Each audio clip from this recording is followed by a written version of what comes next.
নমস্কার বন্ধুরা, ছায়া প্রকাশনী আয়োজিত পড়াশোনার আসরে তোমাদের সকলকে স্বাগত জানাই। আজকের আমাদের বিষয় হলো কোণ পরিমাপের ধারণা। আমরা প্রথমে যে বিষয়টা নিয়ে আলোচনা করব সেটা হলো জ্যামিতিক কোণ। আমরা ছবি আঁকছি, একটি বিন্দু ও, সেখান থেকে একটি বিন্দু ও বিন্দু থেকে একটি রশ্মি নির্গত হয়েছে ও এ, এবং আরেকটি রশ্মি নির্গত হয়েছে ও বি। এই বিন্দু থেকে দুটি রশ্মি নির্গত হয়েছে ও এ এবং ও বি, তাদের সংযোগস্থলে একটি কোণ উৎপন্ন হয়েছে। আবার ধরা যাক দুটি রশ্মি এসে একটি বিন্দুতে মিলিত হয়েছে। ধরা যাক আমরা নাম দিলাম পি কিউ এবং আর কিউ। পি কিউ রশ্মিটা এবং আর কিউ রশ্মিটা দুটোই এসে কিউ বিন্দুতে মিলিত হয়েছে, তাহলে এদের সংযোগস্থলে একটি কোণ উৎপন্ন হয়েছে। তাহলে আমাদের জ্যামিতিক কোণ কাকে বলে? একটি বিন্দু থেকে যদি দুটি রশ্মি নির্গত হয় অথবা যদি দুটি রশ্মি একটি বিন্দুতে মিলিত হয়, তবে তাদের সংযোগস্থলে একটি কোণ উৎপন্ন হয়। এই ধরনের কোণকে বলা হয় জ্যামিতিক কোণ। আমরা আলোচনা করব এবার ত্রিকোণমিতিক কোণ নিয়ে।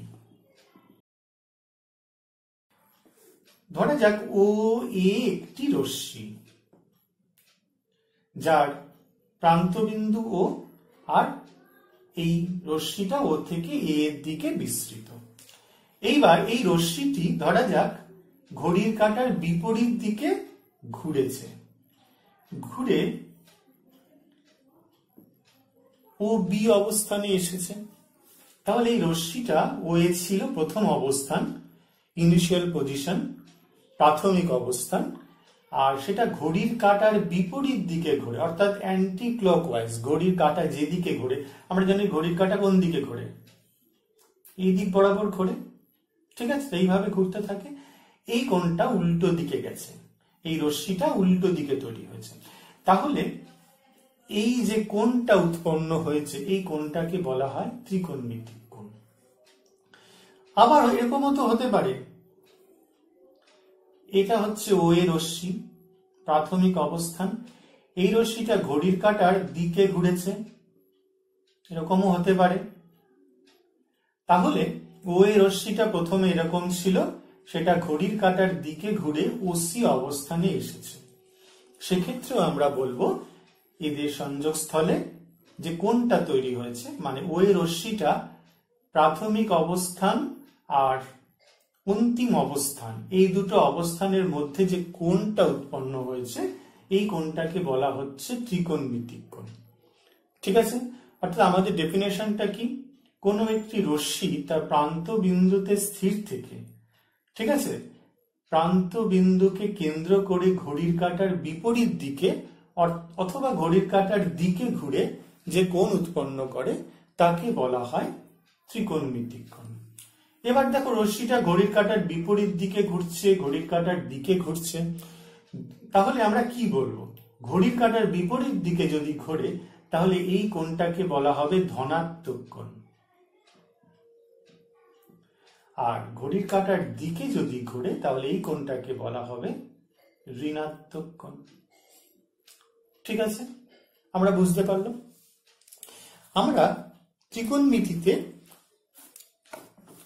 মোটামুটি দুভাবে কোণের পরিমাপ দেখাবো। ঠিক আছে? আমাদের প্রথম পদ্ধতি হচ্ছে ষষ্ঠিক পদ্ধতি। আমরা লিখি ষষ্ঠিক পরে, তোমরাও লিখবে। সবাই আশা করছি খাতা পেন নিয়ে বসেছ। মূর্ধন্য ষ, মূর্ধন্য ষ, টয়, রস্যি ক। ষষ্ঠিক পদ্ধতি। এখানে কি বলছে একটু ভালো করে বুঝে নি।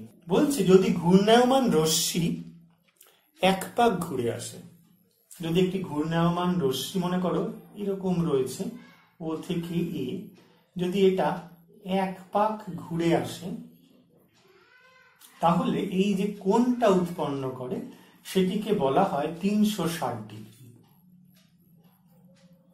ঠিক আছে? 360 ডিগ্রি।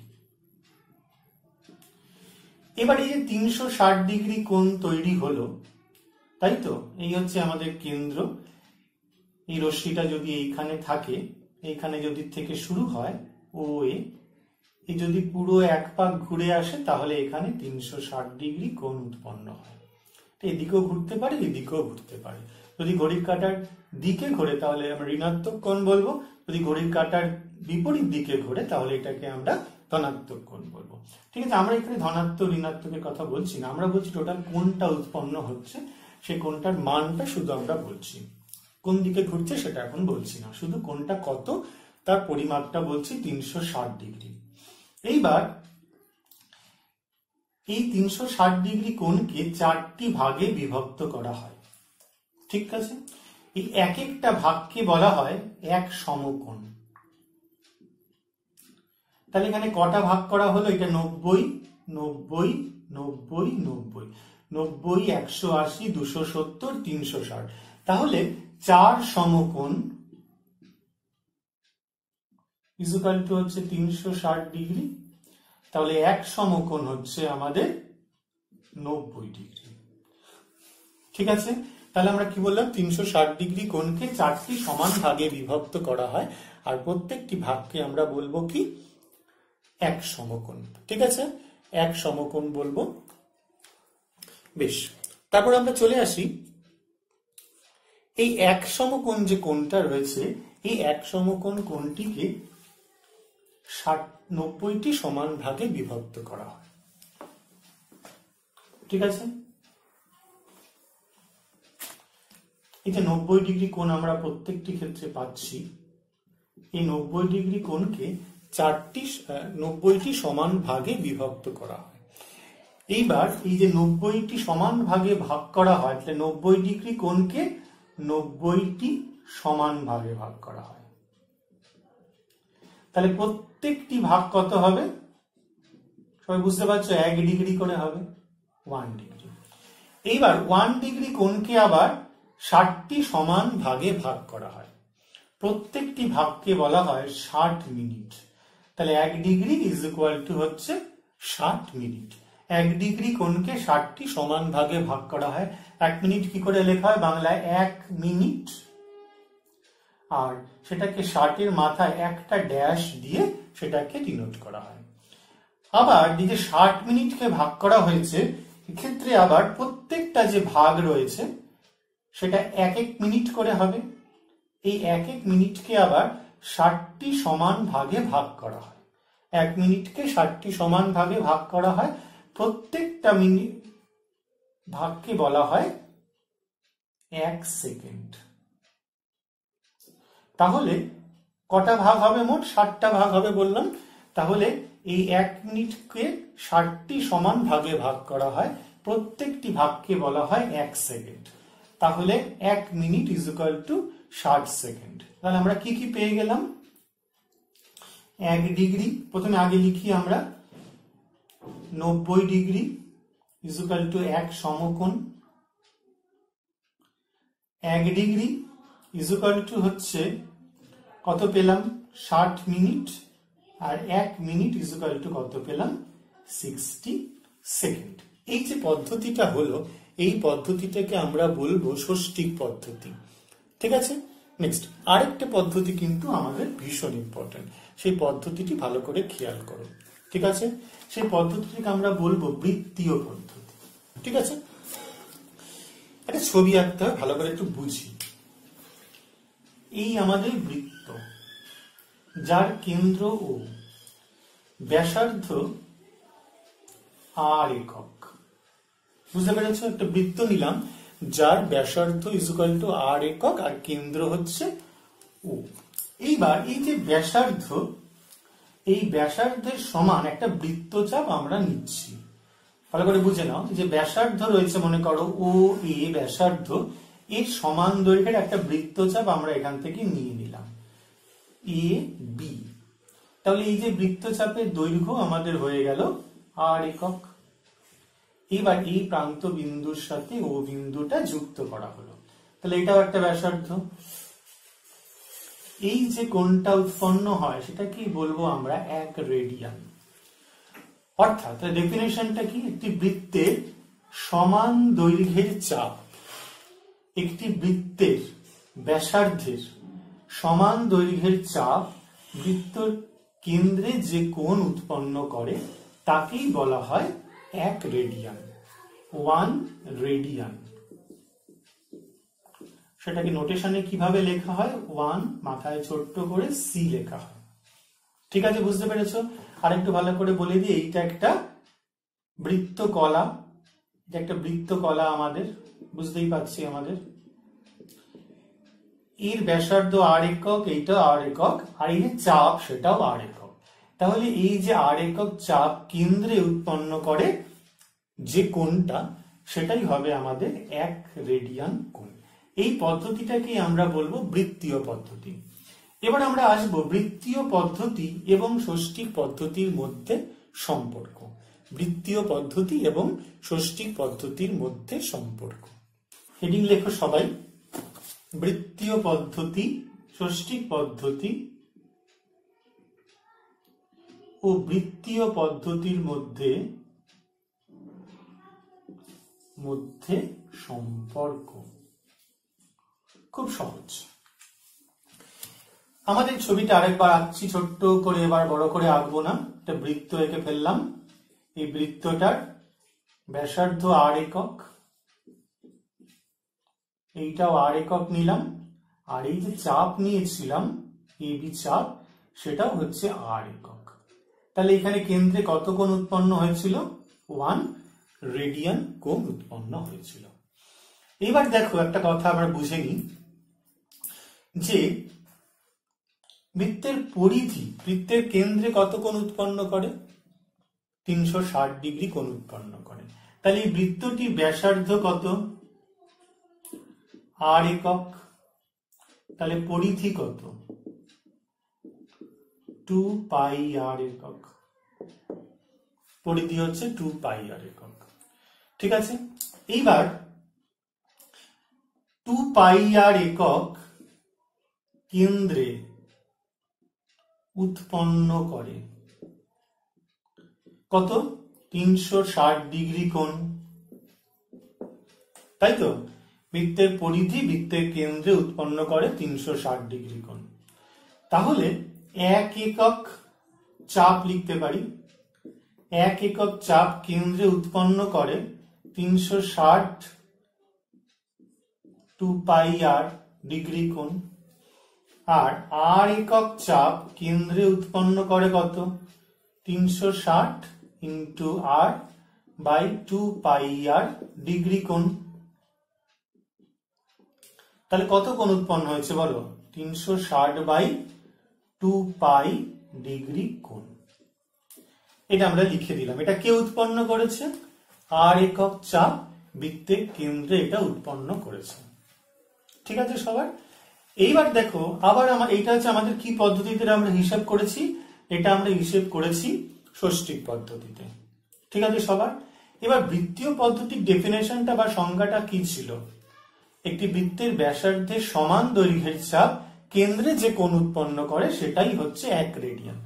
তাহলে যে বৃত্ত, তার ব্যাসার্ধ আর একক, কেন্দ্রে কত উৎপন্ন করেছে? 1 রেডিয়ান কোণ। কার দ্বারা উৎপন্ন হয়েছে? ব্যাসার্ধের সমান বৃত্তচাপ দ্বারা। অর্থাৎ এই যে বৃত্তচাপ, তার দৈর্ঘ্য হচ্ছে আর একক, উৎপন্ন করেছে 1 রেডিয়ান কোণ। তাহলে আমাদের বৃত্তীয় পদ্ধতিতে কি হয়েছে? আর একক চাপ কত উৎপন্ন করেছে? কেন্দ্রে কত উৎপন্ন করে? 1 রেডিয়ান কোণ উৎপন্ন করে। তাহলে এখানেও আর একক চাপ উৎপন্ন করছে এই কোণ, আর এখানেও আর একক চাপ উৎপন্ন করছে এই কোণ। তাহলে নিশ্চয়ই এই দুটো কোণ সমান হওয়া উচিত। তাহলে 1 radian is equal to 360 degree by 2 pi, অর্থাৎ 2 দিয়ে কাটলে 180 ডিগ্রি বাই পাই। ঠিক আছে, এটা 1 রেডিয়ান। তাহলে এখান থেকে যদি আমরা পাই দিয়ে এটাকে গুণ করি, তাহলে পাই রেডিয়ান ইজ ইকুয়াল টু হয়ে যাবে 180 ডিগ্রি। এটাই আমাদের কিন্তু ভীষণ ইম্পর্টেন্ট কথা। 1 রেডিয়ান উৎপন্ন করেছে 180 ডিগ্রি বাই পাই। তাহলে পাই রেডিয়ান, যদি পাই দিয়ে এটাকে গুণ করে দেওয়া হয়, তাহলে পাই রেডিয়ান উৎপন্ন করছে কত, তাহলে পাই রেডিয়ান ইজ ইকুয়াল টু হচ্ছে 1 রেডিয়ান করেছে 180 ডিগ্রি পাই, তাহলে পাই রেডিয়ান হয়ে যাচ্ছে 180 ডিগ্রি। এটাই হচ্ছে বৃত্তীয় পদ্ধতি এবং ষষ্ঠিক পদ্ধতির মধ্যে সম্পর্ক। ষষ্ঠিক পদ্ধতিতে 180 ডিগ্রি ডিগ্রিতে মাপা হচ্ছে, আর বৃত্তীয় পদ্ধতিতে পাই রেডিয়ানে মাপা হচ্ছে। তাহলে পাই রেডিয়ান সবসময় মনে রাখবে 180 ডিগ্রি। ঠিক আছে, এবার আমরা তো দুটোর মধ্যে সম্পর্ক বের করলাম। এবার আমাদের যেটা জানার বিষয় সেটা হচ্ছে এদের মধ্যে কোনটা বড়, 1 রেডিয়ান বড় নাকি 1 ডিগ্রি বড়। আমরা এর মধ্যে কি রিলেশন বের করেছি, পাই রেডিয়ান ইজ ইকুয়াল টু কত লিখলাম, 180 ডিগ্রি। তাহলে 1 রেডিয়ান কত হবে, 180 বাই পাই ডিগ্রি। ঠিক আছে, 180 ইন্টু পায়ের মান কত, 22 এর 7, তাহলে 7 এর 22 ডিগ্রি। দেখো এখানে কিন্তু পাই অমূলক সংখ্যা, 22 এর 7 কিন্তু নয়, এটা ধরে নিলাম আমরা। আমরা জানি যে পাই মানে হচ্ছে যে বৃত্তের পরিধি এবং ব্যাসের অনুপাত। কিন্তু আমরা আগেও বলেছি যে বহু বছর ধরে গবেষণা করেও পাই এর সঠিক মান নির্ণয় করা সম্ভব হয়নি। সেই জন্য পাই একটি অমূলক সংখ্যা, অর্থাৎ এটির মান সম্পূর্ণভাবে নির্ণয় করা যায় না। তাহলে অমূলক সংখ্যা সঠিকভাবে নির্ণয় করা যায় না, তাহলে 22 এর 7 কি করে লিখলাম, 22 এর 7 মানে 22 হচ্ছে পূর্ণ সংখ্যা, 7 ও পূর্ণ সংখ্যা, তাহলে দুটি পূর্ণ সংখ্যার অনুপাত বা ভাগফল পি বাই কিউব আকারে আমরা লিখেছি, তাহলে এটা মূলক সংখ্যা হয়ে যাচ্ছে না। এরকম মোটেও নয়, পাই এর যে মান করে দেখা গেছে বহু বছর ধরে বিভিন্ন গণিতবিদরা পাইয়ের মান যেটা ওটা বের করেছেন তারা, তাহলে দেখা যাচ্ছে পাইয়ের মান মোটামুটি 22 এর 7 এর কাছাকাছি হয়। ঠিক আছে, তো 22 এর 7 একটা যদি হিসেব করা যায় তাহলে 22 এর 7 এর কাছাকাছি হয়। সেই জন্য আমাদের হিসাবের সুবিধার জন্য পাইয়ের মান 22 এর 7 ধরে নেওয়া হয়। ঠিক আছে, মানে মাধ্যমিক পরীক্ষায় যে প্রশ্ন দেওয়া থাকে তার প্রথমেই কিন্তু লেখা থাকে পাই ইজ ইকুয়াল টু 22 এর 7 ধরে নিতে পারো, কিন্তু তা কখনোই ভেবো না যে পাইয়ের মান 22 এর 7, কারণ পাই কিন্তু অমূলক সংখ্যা। যাই হোক, তাহলে এটা যদি আমাদের হিসেব করা হয় তাহলে এটার মান মোটামুটি দাঁড়ায় 57 ডিগ্রি 16 মিনিট 22 সেকেন্ড, প্রায় 57 ডিগ্রি 16 মিনিট 22 সেকেন্ড প্রায়। তাহলে এটা কিরকম, এটা কি 1 থেকে বেশি না কম, এটা অবশ্যই 1 ডিগ্রির থেকে বেশি। তাহলে 1 রেডিয়ান গ্রেটার দেন 1 ডিগ্রি। পরীক্ষায় কিন্তু এই জিনিসটা প্রচুর আসে যে 1 ডিগ্রি আর 1 রেডিয়ানের মধ্যে বৃহত্তম কে। ঠিক আছে, বৃহত্তম কে বা ক্ষুদ্রতম কে, অথবা এমসিকিউ দিতে পারে, অনেকগুলো রিলেশন দিয়ে তোমাকে বললো কোন রিলেশনটা সত্যি। সবসময় মনে রাখবে যে 1 রেডিয়ান কিন্তু 1 ডিগ্রির থেকে অনেক বেশি।